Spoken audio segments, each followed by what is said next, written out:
여러분 안녕하십니까?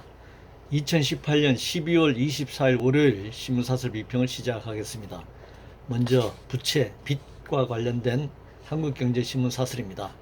빚은 갚아야 하는 것, 상식과 원칙 흠으로서는 안 된다 라는 제목의 사설에서 금융위원회가 지난주 발표한 서민금융지원체계 개편안의 골자는 소액 채무자 특별 감면 프로그램 상시화, 개인 워크아웃 제도 도입, 신용등급 7등급 이하 저신용자에 대한 1조 원 규모의 긴급 생계자금 지원을 비판하고 있습니다. 우리가 연말에 배보다 배꼽이 더 크다는 말이 있지 않습니까? 원금보다 더 많은 이자를 갚고도 채무자로 평생 고통을 받고 있는 사람들이 굉장히 많습니다. 그것은 국내에서도 그렇지만 국제적으로도 제3세계 그 가난한 나라에 그 돈 많은 부자인 나라들이 차관을 빌려주지 않습니까? 차관을 빌려주고 그 대가로 이자라든가 또 거기 원자재 필요한 그 자원을 헐값에 이제 가져오게 되는데, 국제적으로 보면 1달러를 빌려주고 이렇게 가져오는 돈이 8 내지 9달러, 그 10배 가까운 그 이자를 가져간다는 것이죠. 이게 바로 이제 금융 수탈입니다. 이게 수탈과 착취의 방안입니다. 사실은 서민들이 고리대에 돈을 빌리잖아요. 그 재산이 없고 담보가 안 되기 때문에 제대로 된 시중은행에서 제1금융권에 돈을 빌릴 수 없기 때문에 제2금융권을 비롯한 사채시장에서 돈을 빌리게 되면 엄청나게 고유로의 이자를 지급하게 되는 것인데, 거기다가 이제 재산을 강탈당하고 심지어는 신체상의 불이까지 그 강압을 받으면서 이자를 물지 않습니까? 원금보다 정말 엄청나게 많은 그런 그 이자를 빼앗기는 그런 경우를 많이 보게 됩니다. 이런 어떤 금융 수탈이 이루어지고 있는데, 이거 당연히 부채 탕감해야죠. 그래서 거기 필요한 조치를 해야 한다, 정부가. 그렇게 생각합니다. 전기 생산과 관련된 한국경신문 사설입니다. 원전도 태양광도 풍력도 이러다 국내 기업 다 잡는다라는 제목의 사설에서 품질이 낮고 인정도 받지 않은 저가 중국산 제품이 지금 막 국내에 들어와서 문제다 이렇게 얘기하고 있고, 결국 탈원전 때문에 이런 문제가 발생한다라는 것이죠. 미국, 일본, 프랑스, 중국 등 원전을 늘리거나 전략 수출 산으로 삼고 있는데 우리는 거꾸로 가고 있다 이렇게 비판하고 있습니다. 물론 우리가 태양광을 해나가기 위해서 이 안전성이 굉장히 중요하기 때문에, 안전성과 효율성이 중요하기 때문에 이 부품이라든가 제품의 품질 개선에 적극 나서야 합니다. 연구개발 투자를 하고, 그리고 대규모로 건설하는 것이 아니라 정말 점진적으로 안정적으로 효율적으로 이걸 건설해 나가야 합니다. 그런데 이런 태양광이나 대체에너지 문제가 있다는 이유만으로 원전을 계속해야 한다는 주장은 이건 더 문제죠. 재앙이 예견되는데도 불구하고 이 재앙이 당장 발생하지 않았다는 이유로 원전을 계속하자는 주장은 정말 무책임한 주장이죠. 특히 재앙을 생산하고 또 거기다가 수출까지 하는 이런 불감정에서 벗어나야 한다고 생각합니다. 세계적으로 이런 몇 개의 나라들을 지금 예를 들었지만, 원전은 지구상 전체로 보면은 사양 산업인 것이 분명합니다. 기부금과 관련해서 한국경신문은 기업 의욕 꺾는 대한민국, 기부 의욕 꺾는 대한민국 정책 대수술 시급하다라는 제목의 사설에서 고소득자들이 더 많은 기부금을 내도록 세액공제보다 세금 혜택이 더 많은 소득공제를 받을 수 있도록 해야 한다 이렇게 주장하고 있는데, 고소득자에게 자발적 기금을 기다리느니 조세 부담률을 높여서 사회적 형평성을 기하는 게 옳다고 생각합니다. 지금 사랑의 온도계가 예년에 비해서 온도가 100도까지 빨리 올라가지 않는다, 이런 이제 사설들이 나오고 있고, 결국 서민들의 주머니를 털어서 서민들의 그런 이 감정, 또 연대 의식 이런 걸 자극해가지고 결국 주머니를 터는 것이잖아요. 물론 자발적으로 그것을 기부금을 내는 것은 뭐 좋은 일입니다. 그것까지 뭐 말릴 이유는 없다고 생각합니다.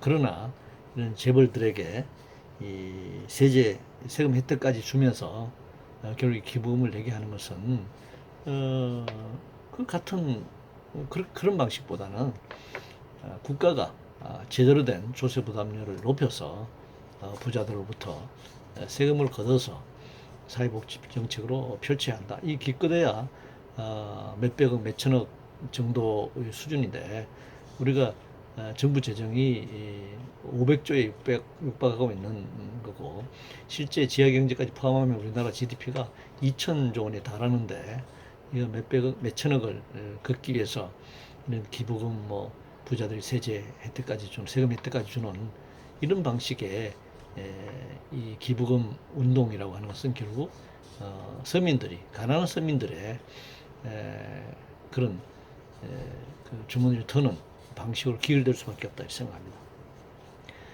국회와 관련해서 매일경신문은 텅 빈 국회 이러고도 민생을 말하나라는 제목의 사설에서 유치원 3법, 유아교육법, 사립학교법, 학교급식법 개정안, 이게 유치원 3법이라고 합니다.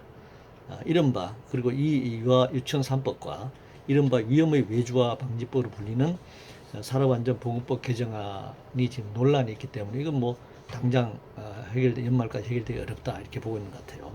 그런데 탄력 근로지 확대 법안은 올해를 넘기지 말고 통과시켜야 한다 이렇게 주장하고 있습니다.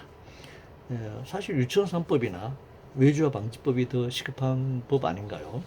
탄력 근로제 문제는 현장에서 노사 간의 굉장히 입장과 이해가 굉장히 다를 뿐만 아니라 현재 주 52시간을 넘어서는 주 64시간 이상을 시킬 수 있는 그러면서도 임금까지도 삭감되는 그런 법을 통과시키자라고 하는 것인데 이거야말로 노동자를 기계의 부속품으로 보지 않는 한 이런 주장을 할 수가 없다고 생각합니다. 주당 52시간을 2주를 뭐 여름 휴가라든가 명절 휴가를 빼고 주 50시간을 가정하면 주당 52시간을 50주로 이렇게 일한다고 하면은 2600시간이 됩니다. 우리나라 지금 OECD 공식적으로 보고된 시간이 연간 2114시간이죠. 멕시코에 이어 세계 2위라고 하는데요. 실제 뭐 계산되지 않는 보고되지 않는 시간이 많기 때문에 그보다 훨씬 더 장시간 일하고 있습니다. 그런데 이 64시간 연속 일할 수 있는 탄력 근로제를 통과시키자라고 하는 것은 지금도 산재 과로사를 비롯한 산재 사망률이 세계 1위인 나라에서 이 64시간 이상을 연속적으로 일한다고 하는 것은 유럽의 2배에 달하는 장시간 노동을 시키자는 것인데 이런 주장을 하는 것은 정말 인간의 그 삶의 그 여유나 여가나 휴식을 다 빼앗고 인간을 기계 부속품처럼 노동자를 착취 대상으로 삼지 않고서는 생각하지 않고서는 이런 주장을 할 수 없다 이렇게 생각합니다. 한반도 비핵화 관련해서 조선일보는 1년 만에 드러난 한반도 비핵화 동상이몽의 진실이라면서 한반도 비핵화에 대해서 굉장히 비판하고 있습니다. 결국 조선일보가 이 한반도 비핵화를 원하기라도 했는지 묻고 싶습니다. 미국의 트럼프 정부는 굉장히 불안정한 상황입니다. 탄핵 얘기도 나오고 있고 뭐 관련 측근들이 계속 사퇴를 하고 있습니다. 그리고 북미 정상회담이 예정되어 있지만 이 북미 정상회담이나 한반도 비핵화에 대해서 반대하는 미국 내 군산복합체들이나 극우 세력들의 그런 반대도 굉장히 심한 상황이죠. 그리고 북미 정상회담이 열린다고 하더라도 북미 간의 북핵 폐기와 대북제재 해제 또 종전선언 평화협정을 둘러싼 이 협상이 그렇게 단순하게 한두 번 뭐 몇 차례 회의에서 결정되기 어렵습니다. 그리고 북한의 과거의 핵을 폐기한다고 하더라도 미래 핵, 그러니까 핵기술자, 핵도면, 뭐 핵 관련된 시설 이런 것들을 어떻게 다 폐기할 것인가 하는 문제가 단기간에 끝날 수 있는 문제가 아니라고 생각합니다. 그래서 굉장히 지난한 시간과 과정이 필요할 것이고요. 지난 70년간의 적대 관계가 그렇게 한두 번의 회의, 1, 2년간에 해결될 수 있는 문제는 아니라고 생각합니다. 우리가 94년도에 북미 제네바 협정, 그리고 그것이 파기된 이래로 20년이 넘도록 이렇게 북미 간에, 남북 간에, 한반도를 둘러싸고 있는 4대 강대국 속에서 이런 긴장과 갈등이 이어져 왔기 때문에 이것을 푸는 문제도 굉장히 어려운 그런 과제다, 이렇게 생각합니다. 한일 관계가 악화되고 있다라는 사설인데요. 조선일보는 최악 한일 관계 보여주는 레이더 논란이라는 제목의 사설에서 아베 정권의 과거사 도발 문제, 위안부 합의 사실상 파기한 문제, 대법원 강제징용 판결 문제, 일본 자위대 구축한 우길기 논란 문제, 이런 문제들 때문에 다 겹쳐서 한일 관계가 굉장히 복잡하고 악화되고 있다. 동아일보는 레이더 논란 키우지 말고 외교적으로 풀어야 한다. 이건 한일 양국에 지금 얘기를 하고 있는 것 같습니다. 그런데 문제는 이 제국주의 침략의 가해국인 일본의 변화 없이 한일 관계 정상화는 요원하다, 이렇게 생각합니다. 일본은 여전히 이 제국주의 침략 국가로서의 자기 반성이나 그에 대한 책임을 지지 않고 끊임없이 제국주의 그 침략 국가로서 계속적으로 그 군사, 정치, 외교적인 행동을 하고 있기 때문에 한일 관계 문제가 쉽게 풀리지 않는다, 이렇게 생각합니다. 소득주도 성장 정책과 관련해서 조선일보는 소득주도 2.0은 또 뭔가 라면서 소득주도 성장 정책을 보완하겠다, 이걸 폐기하지 않고 보완하겠다라고 하는 점을 비판하고 있습니다. 문재인 정부 들어서도 소득 격차가 확대되지 않았습니까? 따라서 문재인 정부 소득주도 성장 정책은 사실 실패한 것이죠. 그래서 이 소득주도 성장 정책, 성장률이 2%대, 그 이하로 떨어질지도 모르는 이런 전 세계적인 경기 불황과 또 수출과 내수 시장에서의 이 국내 이 경제 환경을 생각했을 때 계속적으로 성장 정책을 가져가는 것이 굉장히 어려운 문제다라고 생각합니다. 특히 그 빈부격차 양극화가 확대되어 있고 조세 부담률이 굉장히 낮은 상황에서 이 분배 정책을 펴지 않은 상태에서 소득주도 성장이라고 하는 것이 과연 이것이 뒷받침이 될 것인가 하는 문제를 생각했을 때 슬로건상으로 소득주도 성장 정책을 내걸기 때문에 계속적으로 자본의 공격을 이제 받고 있는 것이죠. 결과적으로는 소득이 격차가 벌어지고 있는 상태에서 소득주도 성장 슬로건을 계속 유지해 가고 있기 때문에 앞뒤 모순이 생기지 않습니까? 그래서 혁신 성장이라고 하는 것은 우리나라가 자본주의 국가이고 신자유 정책 기조를 계속 가져가고 있는 한 그 말을 다른 말로 바꾸기는 어렵겠죠. 그러나 그 과정에서 벌어지고 있는 양극화 빈부격차를 해소하기 위해서는 결국 분배 정책을 적극적으로 펼쳐야 하는 것입니다. 그래서 이 소득주도 성장이라는 슬로건을 폐기하고 분배 정책, 복지 정책을 확실하게 내세우면서 가는 것이 그 어차피 대립국면의 자본과의 대립국면의 측면에서 정책 갈등이 표출될 수밖에 없다면 슬로건도 바꿔야 한다, 저는 그렇게 생각합니다. 최저임금 관련해서 동아일보는 시행령으로 쥐락펴락하는 최저임금 대기업도 버겁다 라면서 시행령이 아닌 법률로 바꿔야 한다. 이게 이제 자유한국당이 노골적으로 주장하는 바죠. 매일경제신문은 유급휴일도 근무시간 최저임금 시행령 더 적극적인 개선을 해야 한다. 문화일보는 최저임금 시행령 유급휴일 폭탄 완전 폐기해야 한다. 근로기준법 55조에 있는 유급휴일을 폭탄이라고 규정하고 있네요. 그러면 우리나라 근로기준법이 지금 폭탄을 안고 있는 법이라고 할 수 있습니다. 결국 이러저런 여러 가지 방편으로 많은 얘기를 하고 있지만 주휴수당 폐지하는 것을 지금 목표로 하고 있습니다. 근로기준법 55조에 주휴수당을 폐지하자는 거죠.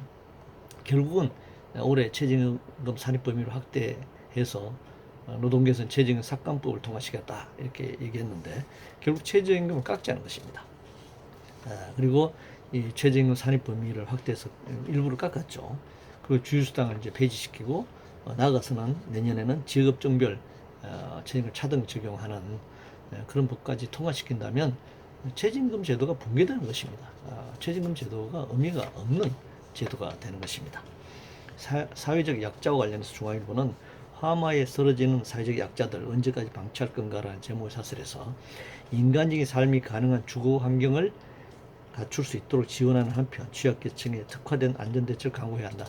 말은 뭐 그럴듯합니다. 그런데 주택보급률이 100%가 넘는 우리나라에서 도시 자가 보유율이 절반밖에 안 되는 그런 상황에서 주거 환경을 어떻게 바꾼다는 것이죠. 강남에 뭐 10억, 20억, 수십억대의 아파트, 고가의 아파트가 건설되고 부동산 투기 자금이 몰리는 상황에서 사회적 재원이 이렇게 불균형하게, 불평등하게 특정한 곳에 부자들이 있는 곳, 금융투기 자본이 집중하는 곳에 자원이 집중적으로 배치되고 있는데 어떻게 서민들의 주거 안정을 위한 주택 정책, 주거 정책을 펼 수 있을까요? 1가구 1주택, 강력한 주택 보유세, 공공임대주택 건설이라고 하는 그런 부동산 정책이 아니라 주거 정책, 주택 정책, 주택 공개념 이런 정책을 확실하게 밀어붙이지 않는 한 이런 얘기는 그냥 이빨린 소리에 불과하다 이렇게 생각합니다. 청와대가 항상 시끄럽죠. 중앙일보는 조국 민정수석을 말하는 겁니다. 맞으면 가겠다면 국회 출석하는 게 정도다 라는 제목의 사설에서 국회 운영위원회 출석부터 전향적으로 검토해야 한다. 이 조국 민정수석이 국회에 출석하라는 것입니다. 만약에 조국 수석이 그냥 뒤에서 말없이 스텝으로서 대통령을 그냥 보좌하는 그런 역할만 한다면 뭐 출석하지 않아도 된다고 생각합니다. 그러나 뭐 그 개헌의 그런 헌법 개정을 발표한다든가 주요한 정책에 대해서 얘기한다든가 또 자기가 페이스북을 통해 SNS상을 통해서 어떤 정치 입장을 표명한다든가 이렇게 한다면 저는 뭐 국회에 출석해야 된다고 생각합니다. 그래서 뭐 다른 경로로 간접적으로 뭐 이렇게 얘기할 문제는 아니고 국민의 대표기관인 대의기관인 국회에 나가서 당당하게 그 야당의 요구에 대해서 자기 입장을 얘기해야 된다고 생각합니다. 그것을 하지 않으려면 자기 공개적으로 입장을 표명하거나 공개적으로 어떤 정치적 입장을 발표하지 않고 대통령만 그냥 보좌하는 데 머물러야 된다고 생각합니다. 자영업자 관련해서 중앙일보는 자영업자 100만 명 폐업, 최저임금 악몽 끝내야 한다 라는 제목의 사설에서 대통령도 최저임금 실태조사에 맞춰서 보완해야 한다 이렇게 이제 주장을 했는데 정부의 노동정책 일관성 있게 이걸 추진해야 한다 그런 주장을 하고 있네요. 사실은 이게 마치 자영업자 100만 명 폐업이 최저임금 인상 때문에 그런 것처럼 이렇게 제목을 뽑았는데요. 최저임금 인상과 상관없이 매년 수십만의 자영업자가 폐업하고 다시 자영업자가 생기고 이것이 계속 반복되고 있습니다. OECD 국가의 평균 자영업자 수에 비해서 우리가 2배에 달합니다. 비율이 말이죠. 근데 미국에 비하면 우리나라 자영업자는 미국의 비율로 따지면 미국은 4배에 달합니다. 이렇게 이 엄청난 자영업자가 또 정리해고 당하고 조기 퇴직, 명예퇴직 당하고 나오는 사람들이 전부 자영업 시장으로 뛰어들기 때문에 자영업이 과잉이죠. 그러니까 계속적으로 자영업이 생기고 문을 닫는 이런 악순환이 계속 반복되고 있습니다. 그것은 마치 뭐 문재인 정부 최저임금 인상 때문인 것처럼 얘기하지만 그 이전에도 계속 반복되어 온 하나의 우리 사회 현상일 뿐입니다. 그래서 최저임금 인상 문제가 아니라 특히 오늘날의 이 자영업 폐업이 더 늘어나는 것은 이 수출의 문제, 내수시장의 침체, 그리고 이 양극화가 벌어진다고 하는 것은 저소득층의 소득이 더 줄어드는 것이죠. 상위 계층이 더 많은 소득을 가져가기, 분배를 더 많이 가져감으로써 하위 계층에 있는 소득자들의 소득이 더 줄어들어서 그들이 골목 상권에 있는 특히 영세한 자영업자들의 이 매출이 줄어들고 내수시장이 침체되는 구매력의 약화 이것이 원인이다 이렇게 얘기할 수 있습니다. 교통 문제와 관련해서 동아일보는 차로 위에서도 차보다 사람이 먼저다. 뭐 특히 당연한 얘기입니다. 올 1월부터 11월까지 11달 동안 교통사고로 3,443명이 사망했습니다. 정말 엄청난 이건 뭐 거의 이 전쟁 웬만한 전쟁에서 사실 인명이 살상되는 숫자라고 할 수 있을 정도로 교통사고로 이렇게 사망하고 있는 것은 참 비극이고 야만이죠. 인구 10만 명당 6.7명이 교통사고로 사망하고 있습니다. OECD 평균은 이제 5.5명이고요. 이건 평균이 그런데 정말 유럽의 선진 국가들 경우에는 뭐 10만 명당 한두 명이 사망하는 수준이죠. 우리는 6.7명이나 사망하는 안타까운 일이 계속 반복되고 있습니다. 본래 도로란 길이라고 하는 것은 사람이 다녔고 우마차가 같이 다녔죠. 자동차가 생기면서 속도가 빨라지고 위험성이 높은 문명의 이익이지만 병기라고 할 수 있죠. 그러면서 도로 교통 신호 체계가 자동차에 다 맞춰지게 됐습니다. 그래서 사람이 차를 피해 다니는 그런 상황이 발생하게 됐습니다. 차 우선주의가 일반화된 것이죠. 그래서 사람이 횡단보도를 건너거나 또 뭐 갓길을 걸어갈 때 자동차가 속도가 빠르기 때문에 우선적으로 사람보다 더 위에 있게 되는 것입니다. 그래서 사람이 존중받는 그런 신호체계 또 그런 규제 이런 것이 필요하다 이렇게 생각합니다. 국민연금 관련해서 매일경제신문은 재정안정 무시한 국민연금 개편안 밀어붙여서는 안 된다라는 제목의 사설에서 국민연금은 결국 인구구조와 돈 문제다 이렇게 생각합니다. 국민연금을 사회보장제로 볼 것인가 아니면 개인연금이나 사보험으로 볼 것인가 하는 굉장히 그 가치관의 차이가 충돌하고 있습니다. 만약 개인연금으로 취급한다면 정부가 국민연금 관리할 필요가 없죠.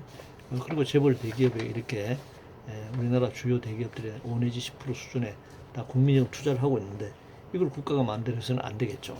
국민연금 가입자한테 물어봤습니까? 그래서 만약 국민연금이 개인보험이나 사보험이 아니고 정말 사회보장 제도로서 출발했고 여전히 사회보장 제도로 이 국민연금 제도를 유지하려고 한다면 정부 재정 지원이 필요하고 또 복지 제도로서 국민연금을 안정화시키기 위해서는 정부 재정이 필요하다. 재정 지원이 필요하다. 그걸 위해서는 조세 부담률을 높이는 방안을 적극적으로 모색해야 한다라는 것입니다. 특권 관련해서 국회의원 특권 관련해서 문화일보는 공안 갑질에 덮어 씌우기까지 친문 의원의 특권과 반칙이라는 사설을 썼습니다. 공항에서 신분증을 보여달라고 했을 때 뭐 공항 그 보안 검색위원에게 행패를 부렸다. 그 친문 계열 더불어민주당 국회의원이 말이죠. 이 사실이라면 지금 뭐 시간을 끌 것 없이 공식 사과해야 된다고 생각합니다. 공항 역시 그 2000년 초에 중동 전쟁, 미국의 뭐 알카에다와의 그런 중동 전쟁 과정에서 공항 보안 검색이 굉장히 강화됐습니다. 그래서 뭐 공항의 그 안전 보안 검색 이것은 뭐 당연히 철저해야 된다고 생각합니다. 그러나 안전을 위한 검사 외에 불필요한 검사는 또 배제하는 것도 우리가 생각해 봐야 합니다. 그러나 여하튼 현재 상황에서 국회의원들의 어떤 특정 국회의원의 이런 횡포가 있었다면 당연히 본인이 사과해야 될 문제라고 생각합니다. 대학 등록금과 관련해서 문화일보는 등록금 11년째 강제 동결, 대학 경쟁력은 안중에 없나라는 제목의 사설에서 심각한 대학 재정난을 지금 얘기하고 있습니다. 그런데 대학 경쟁력을 학생들의 등록금 인상을 통해서 한다고 한다면 등록금 인상을 통해서 대학 재정을 확충한다 이렇게 전제를 하면 결국 돈이 없는 집안의 학생들은 대학 교육에서 배제될 수밖에 없겠죠. 대학 교육도 역시 공교육 측면에서 정부가 책임을 져야 하는 겁니다. 100%는 아니다라고 하더라도 말이죠. 그래서 장기적으로는 대학 학생 수를 어느 정도 유지할 거냐 하는 문제는 좀 더 검토해야 되겠지만 대학까지 무상교육으로 확대해 나가야 된다. 그리고 대학의 상당수를 현재 그 입시 위주의 수능 위주의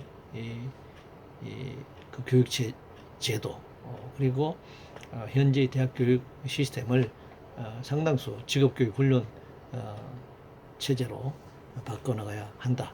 그런 전제하에서 대학을 무상교육으로 가져가는 그런 공교육 시스템으로 발전시켜 나가는 그런 계획을 수립하고 그것을 준비해 나가야 된다. 그렇게 생각합니다. 이상으로 2018년 12월 24일 월요일 심사설 비평을 모두 마치겠습니다.